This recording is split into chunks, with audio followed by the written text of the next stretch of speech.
നിങ്ങളുടെ ഈ ടെൻഷൻ എനിക്ക് മനസ്സിലാകുന്നില്ല. അന്ന് ഉണ്ണികൃഷ്ണൻ എന്റെ വേഷം കെട്ടാനുണ്ടായ സാഹചര്യം മുത്തശ്ശിയെ പറഞ്ഞ് മനസ്സിലാക്കിയ പോരെ? അല്ല വിശ്വം, ഇന്ദു പറയുന്നതിലും കാര്യമുണ്ട്. ഇഷ്ടമില്ലാത്ത വിവാഹം നടന്നതിന്റെ പേരിൽ സ്വന്തം പേരക്കുട്ടിയുടെ മരണാനന്തര ക്രിയകൾ പോലും നടത്താൻ തുനിഞ്ഞ വാശിക്കാരിയ മുത്തശ്ശി. എന്നിട്ട് കഴിഞ്ഞതെല്ലാം മറന്ന് ക്ഷമിക്കാനുള്ള സന്മനസ് അവർ കാണിച്ചിരിക്കുന്ന ഈ അവസരത്തിൽ നമ്മൾ നടത്തിയതൊരു നാടകമാണെന്നറിഞ്ഞാൽ അവരെങ്ങനെയാവും പ്രതികരിക്കാന്ന് പറയാൻ പറ്റില്ല. ശരി, സമ്മതിച്ചു. അപ്പൊ എത്ര കാലം ഇതിങ്ങനെ ഒളിച്ചു വെക്കാവുന്ന? എന്നായാലും മുത്തശ്ശി ഇതൊക്കെ അറിഞ്ഞല്ലേ പറ്റൂ. സമയവും സന്ദർഭവും നോക്കി എല്ലാം തുറന്നു പറയുന്നതിന് ഞാനും വിചാരിച്ചിരുന്നേ. പക്ഷേ ഇത്രയും പെട്ടെന്ന് ഇങ്ങനെ ഒരു പരിപാടിയായിട്ട് മുത്തശ്ശി വരുമെന്ന് ഞാൻ കരുതിയതേയില്ല. ഏറ്റവും വലിയ പ്രശ്നം അതൊന്നുമല്ല. വിശ്വത്തിന് കാശ് അത്യാവശ്യമായിട്ടുള്ള സമയമാണിത്. മുത്തശ്ശിയാണെങ്കിൽ എല്ലാ സ്വത്തും പണവും നിങ്ങളുടെ പേരിലാക്കിയിട്ട് പോകാനും നിൽക്കുക. എന്റെ ബിസിനസിന് മുത്തശ്ശിയുടെ സ്വത്തും പണം ഒന്നും ആവശ്യമില്ല. അതിനുവേണ്ടി ഇങ്ങനെ ഒരു നാടകം കളിക്കാനും ഞാൻ തയ്യാറല്ല. അതല്ല വിശ്വേട്ടാ, നമ്മുടെ കടങ്ങളെല്ലാം തീർത്ത് പൊസിഷൻ ഒന്ന് സേഫായി കഴിഞ്ഞാ നടന്നതെല്ലാം തുറന്നു പറഞ്ഞ് നമുക്ക് മുത്തശ്ശിയുടെ കാലിൽ വീഴാം. എന്നായാലും ഇതെല്ലാം അറിയുമ്പോ മുത്തശ്ശി കോപിക്കും പരിഭവിക്കും ഒക്കെ ചെയ്യും. എന്നാ പിന്നെ വിശ്വേട്ടന്റെ സാമ്പത്തിക പ്രശ്നങ്ങളൊക്കെ തീർത്തിട്ട് അറിയിക്കുന്നില്ലേ നല്ലത്?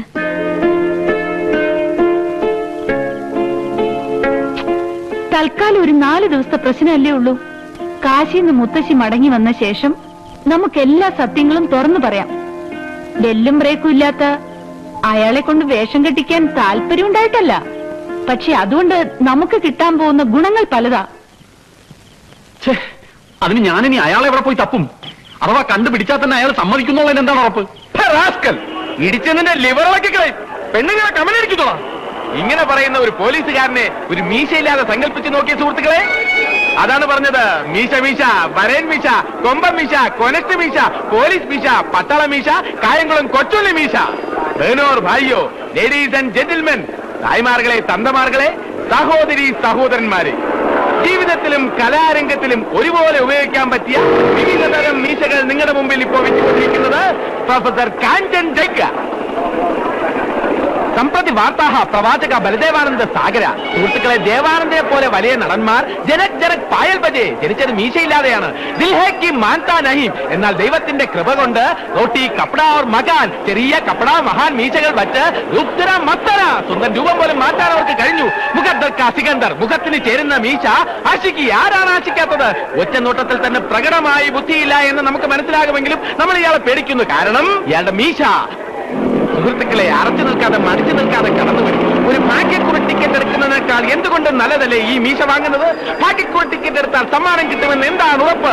എന്നാൽ ഈ മീശ വാങ്ങിയാൽ നിങ്ങളുടെ മുഖത്ത് ഈ മീശ ഉണ്ടാവുമെന്ന കാര്യത്തിൽ യാതൊരു സംശയവും വേണ്ട. വരൂ വരൂ വരൂ, വിവിധ തരം മീശകൾ. 5 രൂപ, 10 രൂപ, 15 രൂപ, 20 രൂപ. വരൂ, വരൂ വരൂ, വാങ്ങിക്കോളൂ. ക്യൂ നിന്ന് വാങ്ങൂ. തള്ളരുത്, എല്ലാവർക്കും ഉണ്ടല്ലോ. എന്താ അങ്ങനെ? വരൂ വരൂ വരൂ. മീശയും താടിയൊക്കെ സഹായ വിലയാണ്. വാങ്ങിക്കോളൂ, ഓരോരുത്തരായിട്ട് വന്ന് വാങ്ങിക്കോളൂ. ഉണ്ണികൃഷ്ണ, വാങ്ങിക്കോളൂ. ഈ മീശയും താടിയും വെച്ച ആർക്ക് വേണോ ആരെ വേണമെങ്കിലും പറ്റിക്കാം, തിരിച്ചറിയാൻ പറ്റില്ല. ഉണ്ണികൃഷ്ണൻ ഇങ്ങോട്ട് വന്നേ. ചിലപ്പോ ഈ താടിയും മീശയും വെച്ച പരിചയമുള്ള ആൾക്കാരാണെന്ന് നമുക്ക് സംശയം തോന്നുവരെ ചെയ്യും. ഉണ്ണികൃഷ്ണ, ഉണ്ണികൃഷ്ണ അവിടെ നിന്നേ. ഉണ്ണികൃഷ്ണ അവിടെ നിൽക്കാൻ.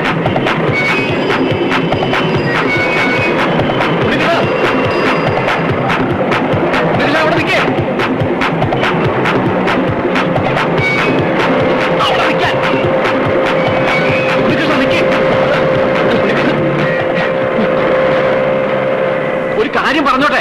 പറയാൻ നിങ്ങൾ ഉദ്ദേശിക്കുന്ന ആളല്ല ഞാൻ. കാര്യം പറയാം. ഓക്കെ, അങ്ങനെ തന്നെ ഇരിക്കട്ടെ. പക്ഷെ ഒരു കാര്യമുണ്ട്. അന്ന് ഞാൻ മുത്തശ്ശിയുടെ മുമ്പിൽ വിശ്വനാഥനായി അഭിനയിച്ചത് ഈ സിസ്റ്ററെ ഒരു ആവൽ ഘട്ടത്തിൽ നിന്നും രക്ഷിക്കാൻ വേണ്ടിയായിരുന്നു. അതിനെനിക്ക് കിട്ടിയ ശിക്ഷയോ 5 ഇടിയും 6 അടിയും 3 തൊഴിയും. സ്വല്പം ഒഴിഞ്ഞില്ലായിരുന്നെങ്കിൽ ആ പൂച്ചട്ടി വീണെന്റെ തല പപ്പടമായി പോയെന്നെ. എന്നെ വേഷം കെട്ടിച്ചവർ എന്നെ കാലുവാരിയായിരുന്നു. അതെവിടെ നിൽക്കട്ടെ. ഞാൻ പറഞ്ഞുകൊണ്ട് വന്നത്, ഇന്ന് ഞാൻ വിശ്വനാഥനായി അഭിനയിക്കുന്നത് കൊണ്ട് നിങ്ങൾക്ക് ധാരാളം ഭൗതിക നേട്ടങ്ങളുണ്ട്. So this is a business. അപ്പൊ എന്റേതും ഒരു ഫ്രീ സർവീസ് ആയിരിക്കില്ല. എനിക്കും വേണം കമ്മീഷൻ, ബ്രോക്കറേജ്, ലാഭവിഹിതം. തനിക്കിപ്പോ എന്താ വേണ്ടത്? മാന്യന്മാർ സംസാരിക്കുമ്പോൾ ഇടപെടരുത്. എനിക്കെന്താണ് വേണ്ടതെന്ന് നിങ്ങൾക്ക് കിട്ടുന്ന ബെനിഫിറ്റ് അറിഞ്ഞതിന് ശേഷമേ പറയാൻ പറ്റൂ.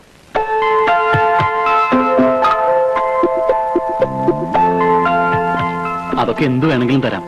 പക്ഷേ ഒന്ന് മാത്രം മനസ്സിലാക്കിയാൽ മതി, ഇക്കാര്യത്തിൽ നമ്മൾ തമ്മിലുള്ള പരസ്പര ധാരണയും വിശ്വാസമാണ് വേണ്ടത്. ഉണ്ണികൃഷ്ണന് ഇതൊരു ബിസിനസ്സും കോൺട്രാക്റ്റും ഒക്കെ ആയിരിക്കും, പക്ഷേ എനിക്ക് അതിനപ്പുറത്ത് പലതുമാണ്. അയ്യോ, ഞാൻ ആ ഉദ്ദേശത്തിലല്ല പറഞ്ഞത്. എന്നെ നിങ്ങൾക്ക് വിശ്വസിക്കാം എല്ലാ അർത്ഥത്തിലും.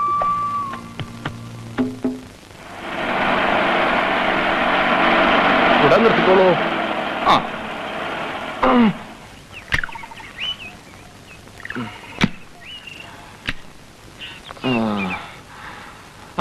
അതെ, ഇങ്ങോട്ട് വന്നോളൂ. ചുമടെടുക്കോ? ഓ, എടുത്തോളൂ.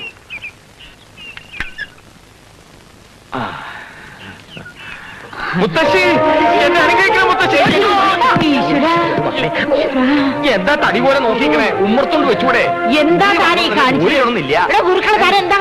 യാത്രയൊക്കെ ഒരൗൺസ് പഞ്ചജീര ഗുഡാവടിച്ച് കാറി കയറിയത് ഓർമ്മയുണ്ട്. ഇങ്ങ് വീടെത്തിപ്പോഴേ കണ്ണു ഓർമ്മ. ഞാൻ മത്തങ്ങ എടുത്തോട്ടെ. മുത്തശ്ശി വരുന്നത് പ്രമാണിച്ച് ഞാൻ ഓഫീസിൽ ചെന്ന് ലീവ് എടുത്തു. ഒന്നിനും ഒരു കുറവുണ്ടാകാൻ പാടില്ല. വന്നാട്ടെ. ഊണിന് മുത്തശ്ശിക്ക് ഇഷ്ടമുള്ള മാമ്പഴ പുളിശ്ശേരിയും പാവയ്ക്ക തോരനും തയ്യാറാക്കിയിട്ടുണ്ട്.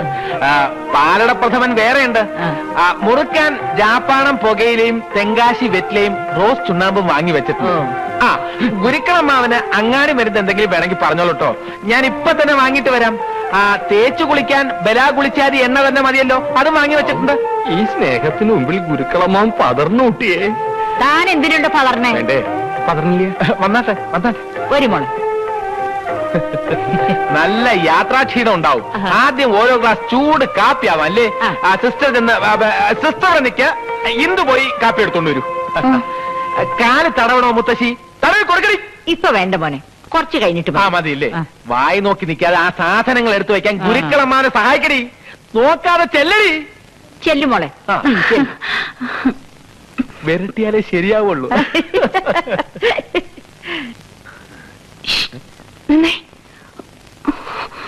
മുത്തശ്ശിയുടെ മുമ്പിൽ വെച്ചുള്ള ഈ എടിപൊളി വിളി നിർത്തിയില്ലെങ്കിലേ എന്റെ സ്വഭാവം മാറും. അത് ഉണ്ണികൃഷ്ണൻ സ്വർണ്ണലതയെ വിളിക്കുന്നതല്ല.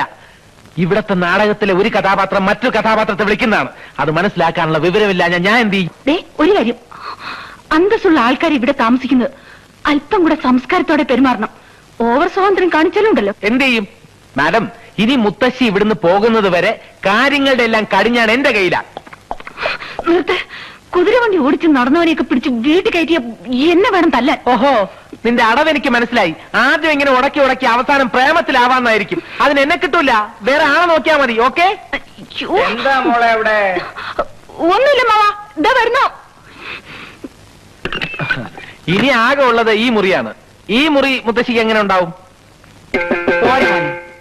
വീടൊക്കെ വലുതാണെങ്കിലും മുറികൾക്കൊന്നൊരു വീതിയും വിസ്താരവും ഇല്ല. എല്ലാം കിളിക്കൂട് പോലെയുണ്ട്. ഇവിടെ കിടന്നാലേ എനിക്ക് ശ്വാസം മുട്ടും. എന്നാ നമുക്ക് ഇറങ്ങാം. പ്ലാസ്റ്റിക് ആണല്ലോ. അതെ, നല്ല ഭംഗിയുണ്ട് കേട്ടോ.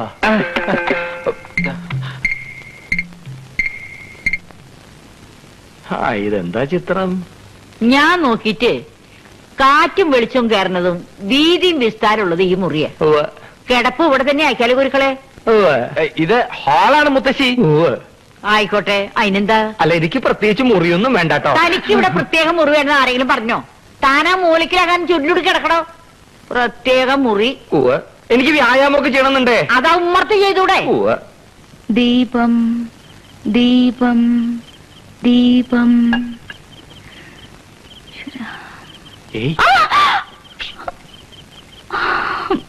ഞാനാണ്. എന്താ അവിടെ ഒരു ഒച്ച? എന്താ എന്താ ഉണ്ടായേ? ഒന്നല്ല മാവ, ഒരു മിന്നലാട്ടം പോലെ ആരോ എന്നിട്ട് പാഞ്ഞു പോണത് കണ്ടൂലോ? ആരുമില്ല മാവ, അമ്മോന് തോന്നിയതാ. എന്റെ കുട്ടിയെ, വയസ്സ് ഇത്രേ ആയിട്ടും കാഴ്ചക്ക് യാതൊരു കുഴപ്പമില്ല. സ്വന്തമായിട്ട് ഉണ്ടാക്കി ഉപയോഗിച്ച അഞ്ഞന കുഴമ്പിന്റെ ഗുണാണ് ഏത്? ആരാ അത്? അയ്യോ, ആരുമില്ല അവിടെ. പിന്നെ എന്തിനാ നിലവിളിച്ചേ? അത് പിന്നെ ഇവിടെ ആരും കാണാത്തോണ്ട് വിളിച്ചു പോയതാ. എന്നാ പിന്നെ നേരത്തെ പറയാൻ പാടില്ലായിരുന്നു. പാവം പേടിച്ചു അല്ലേ? പേടിയുണ്ടെങ്കിലേ ഒരു രക്ഷ ജപിച്ചാൻ കെട്ടിത്തരാം. ഇല്ലെങ്കിൽ ഗുരുക്കളമ്മാമനെ പോലെ ധൈര്യം ഉണ്ടാവണം. എന്റെ അമ്മേ, വേട്ടയ്ക്കൊരു മകനെ.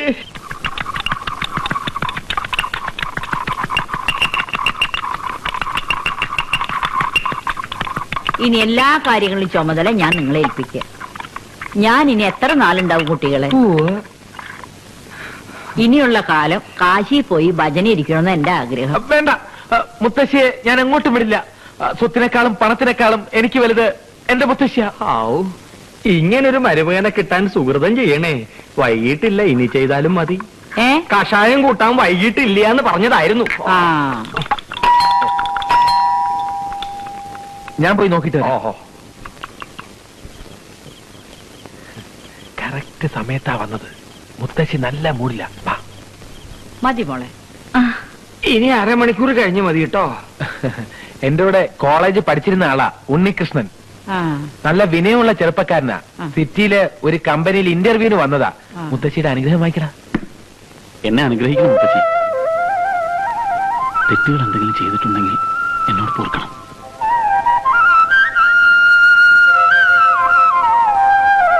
നന്നായിരിക്കട്ടെ, എഴുന്നേറ്റുള്ളൂ. യവനൊരു അബദ്ധം പറ്റി. ഇന്റർവ്യൂ ഇന്നാണെന്ന് വിചാരിച്ചാ വന്നത്. കമ്പനി ചെന്നപ്പോഴാ മനസ്സിലായത് ഇനി 4 ദിവസം കഴിഞ്ഞേ ഉള്ളൂ എന്ന്. അപ്പോ 4 ദിവസത്തേക്ക് എന്റെ കൂടെ ഇവിടെ താമസിച്ചോട്ടോന്ന് ചോദിച്ചു. ഞാൻ പറഞ്ഞു ഇവിടെ മുത്തശ്ശിയും ഗുരുക്കളമ്മാവനും ഒക്കെ ഉണ്ട്, ഇവർക്ക് അതൊരു അസൗകര്യമാവുമെന്ന്. ക്ഷമിക്കണം, ഞാൻ വിചാരിച്ചത് ഇവിടെ ഉണ്ണികൃഷ്ണൻ അല്ല വിശ്വനാഥനും ഭാര്യയും മാത്രമേ ഉണ്ടാവുന്ന. ഞാൻ വരട്ടെ. നിൽക്കൂ. എനിക്ക് എന്താ സൗകര്യ? 4 ദിവസത്തെ കാര്യമല്ലേ ഉള്ളൂ.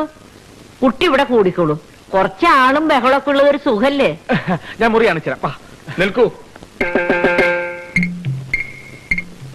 നിങ്ങളെ ഞാൻ എവിടെയോ വെച്ച് കണ്ടിട്ടുള്ള പോലെ തോന്നുന്നു. തൃശ്ശൂർ പൂരം കാണാൻ വന്നിട്ടുണ്ടോ? ഇല്ല, തൃശ്ശൂർ മൃഗശാലയിൽ വന്നിട്ടുണ്ട്. അവിടെ വെച്ചായിരിക്കും. ലേശം ഇളക്കമുള്ള കൂട്ടത്തിലാണെന്ന് തോന്നുന്നു. എന്റെ ശരീരം ഇളക്കണ്ടെന്ന് പറഞ്ഞേക്കൂ. സ്വത്തും പണവും ഒന്നും മോഹിച്ചല്ല ഞാൻ ഇന്ദുവിനെ വിവാഹം കഴിച്ചത്. അവൾക്ക് ഇപ്പോഴുള്ളതിനേക്കാൾ കൂടുതൽ സ്വത്ത് എന്റെ കൈകൊണ്ട് സമ്പാദിക്കണമെന്നൊക്കെ ആയിരുന്നു മോഹം.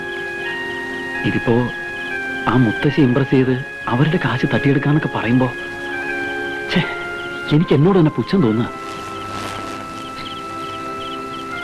ഒന്ന് ആലോചിക്കുമ്പോ ഇതൊന്നും വേണ്ടായിരുന്നല്ലേ. ഇതാണ് തന്റെ കുഴപ്പം. ഒരു തീരുമാനമെടുത്താൽ എടുത്തതായിരിക്കണം. താനൊന്ന് ഉറച്ചു നിന്നാ മതി. എല്ലാം മംഗളമാക്കി തരുന്ന കാര്യം ഞാൻ ഏറ്റു. This part of the program is sponsored by Unnikrishnan.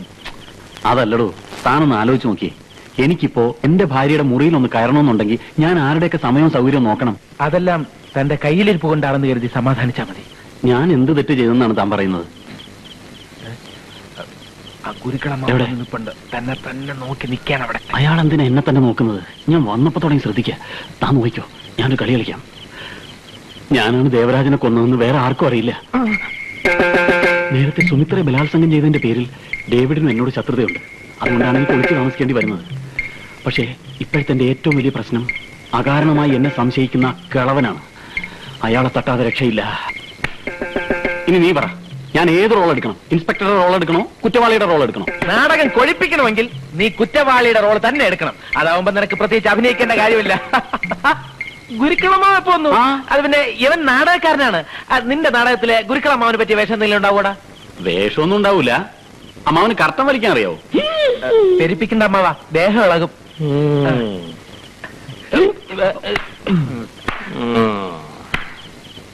ഇയാൾക്ക് എന്തിന്റെ അസുഖം? വിശുട്ടാ, വിശുട്ടാ,